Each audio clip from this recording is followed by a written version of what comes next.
आज के समय में पढ़ाई करना एक बड़ी चुनौती बन गई है। हर दिन नई जानकारी, नए सब्जेक्ट्स और बढ़ता हुआ कंपटीशन। लेकिन क्या आप जानते हैं कि सही टेक्निक्स के साथ आप अपनी पढ़ाई को बहुत आसान और इफेक्टिव बना सकते हैं? आज मैं आपको 5 ऐसी स्टडी टेक्निक्स बताने वाला हूं जो आपकी लर्निंग को कंप्लीटली ट्रांसफॉर्म कर देंगी। ये टेक्निक्स सिर्फ थियरी नहीं है, बल्कि हजारों स्टूडेंट्स द्वारा टेस्टेड और प्रूवन मेथड्स हैं। पहली टेक्निक है एक्टिव रिकॉल। ये एक बहुत ही पावरफुल मेथड है जिसमें आप सिर्फ नोट्स पढ़ने के बजाय खुद से क्वेश्चंस पूछते हैं। जब आप कोई चैप्टर पढ़ते हैं तो बुक बंद करके खुद से पूछिए कि आपने क्या सीखा। ये टेक्निक इसलिए काम करती है क्योंकि ये आपके ब्रेन को एक्टिवली एंगेज करती है। लेटेस्ट रिसर्च में पाया गया है कि जो स्टूडेंट्स एक्टिव रिकॉल करते हैं वो ट्रेडिशनल रीडिंग से 50% से भी ज्यादा इंफॉर्मेशन रिटेन करते हैं। ये इसलिए होता है क्योंकि जब आप अपने ब्रेन से इंफॉर्मेशन को रिट्रीव करने की कोशिश करते हैं तो न्यूरल पाथवेज मजबूत होते हैं। इसे इंप्लीमेंट करना बहुत आसान है। हर टॉपिक के बाद अपने आप से 3 से 4 क्वेश्चंस पूछिए। अगर आप आंसर नहीं दे पा रहे तो वापस जाके उस पार्ट को रिवाइज कीजिए। ये प्रोसेस शुरुआत में थोड़ी चैलेंजिंग लग सकती है, लेकिन जल्द ही आप देखेंगे कि आपकी अंडरस्टैंडिंग कितनी डीप हो गई है।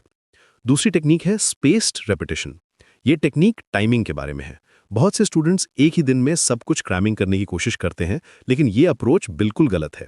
स्पेस्ड रेपिटेशन में आप सेम इंफॉर्मेशन को डिफरेंट इंटरवल्स पर रिव्यू करते हैं। पहले दिन पढ़ने के बाद दूसरे दिन क्विक रिव्यू करिए, फिर एक वीक के बाद, फिर एक मंथ के बाद। ये पैटर्न आपके लॉन्ग टर्म मेमोरी को स्ट्रेंथन करता है। साइंटिस्ट्स ने प्रूव किया है कि ये मेथड क्रैमिंग से 3 गुना ज्यादा इफेक्टिव है। इसकी सबसे अच्छी बात यह है कि ये नेचुरली फॉरगेटिंग कर्व को बीट करता है। आप अपने फोन में सिंपल रिमाइंडर्स सेट कर सकते हैं या फ्लैश कार्ड्स का यूज कर सकते हैं। डिजिटल एप्स भी अवेलेबल हैं जो ऑटोमेटिकली स्पेसिंग कैलकुलेट करते हैं। तीसरी टेक्निक है पोमोडोरो टेक्निक। ये टाइम मैनेजमेंट का एक ब्रिलियंट मेथड है। इसमें आप 25 मिनट्स फोकस्ड स्टडी करते हैं, फिर 5 मिनट्स का ब्रेक लेते हैं। 4 पोमोडोरोस के बाद आप 15 से 30 मिनट्स का लॉन्गर ब्रेक लेते हैं।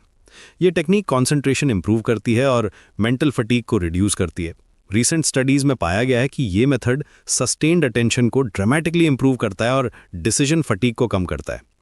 मैं गारंटी करता हूं कि अगर आप ये मेथड ट्राई करेंगे तो आपकी प्रोडक्टिविटी ड्रामेटिकली इंक्रीज हो जाएगी।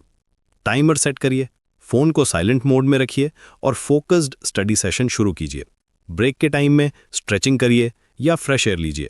ये माइक्रो ब्रेक्स आपके ब्रेन को रिचार्ज करने में हेल्प करते हैं। चौथी टेक्निक है फाइनमैन टेक्निक। ये method Nobel prize winner physicist Richard Feynman के नाम पर है। इसमें आप किसी भी कॉम्प्लेक्स टॉपिक को सिंपल लैंग्वेज में एक्सप्लेन करने की कोशिश करते हैं, जैसे कि आप किसी बच्चे को समझा रहे हों। अगर आप किसी कॉन्सेप्ट को सिंपल वर्ड्स में एक्सप्लेन नहीं कर सकते तो इसका मतलब है कि आपको उसे और अच्छे से समझना होगा। ये टेक्निक गैप्स इन अंडरस्टैंडिंग को आइडेंटिफाई करने में हेल्प करती है। फाइनमैन का मानना था कि ट्रू अंडरस्टैंडिंग तब होती है जब आप कॉम्प्लिकेटेड आइडियाज को सिंपल वर्ड्स में एक्सप्रेस कर सकते हैं। आप मिरर के सामने खड़े होकर प्रैक्टिस कर सकते हैं या किसी फ्रेंड या फैमिली मेंबर को एक्सप्लेन कर सकते हैं। ये मेथड स्पेशली डिफिकल्ट सब्जेक्ट्स जैसे फिजिक्स, केमिस्ट्री या मैथमेटिक्स के लिए बहुत इफेक्टिव है। पांचवी और लास्ट टेक्निक है माइंड मैपिंग। ये विजुअल लर्निंग का एक पावरफुल टूल है। ट्रेडिशनल लीनियर नोट्स के बजाय आप इंफॉर्मेशन को विजुअल फॉर्मेट में ऑर्गेनाइज करते हैं। सेंटर में मेन टॉपिक लिखिए, फिर ब्रांचेस बनाकर सब टॉपिक्स ऐड कीजिए। कलर्स, सिंबल्स और स्मॉल ड्राइंग्स का यूज करिए। ये मेथड स्पेशली उन स्टूडेंट्स के लिए हेल्पफुल है जो विजुअल लर्नर्स हैं। माइंड मैप्स मेमोरी रिटेंशन को इंप्रूव करते हैं क्योंकि वो लेफ्ट और राइट ब्रेन दोनों को एक्टिवेट करते हैं। जब आप कलर्स और इमेजेस का यूज करते हैं तो इन्फॉर्मेशन को रिकॉल करना बहुत आसान हो जाता है।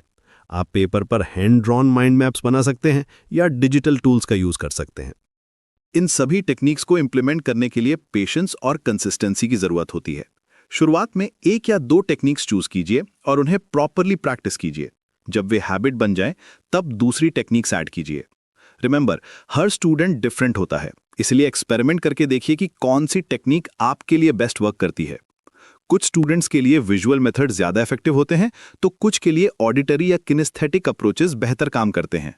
सबसे इंपॉर्टेंट बात यह है कि कंसिस्टेंसी मेंटेन करिए। डेली प्रैक्टिस से ये टेक्निक्स आपकी सेकंड नेचर बन जाएंगी। आपकी स्टडी सेशन ज्यादा प्रोडक्टिव होंगी, रिटेंशन इंप्रूव होगी और एग्जाम्स में कॉन्फिडेंस बढ़ेगी। तो आज से ही इन टेक्निक्स को ट्राई करना शुरू कीजिए और अपनी एकेडमिक जर्नी को ट्रांसफॉर्म कीजिए। सक्सेस का सीक्रेट कंसिस्टेंट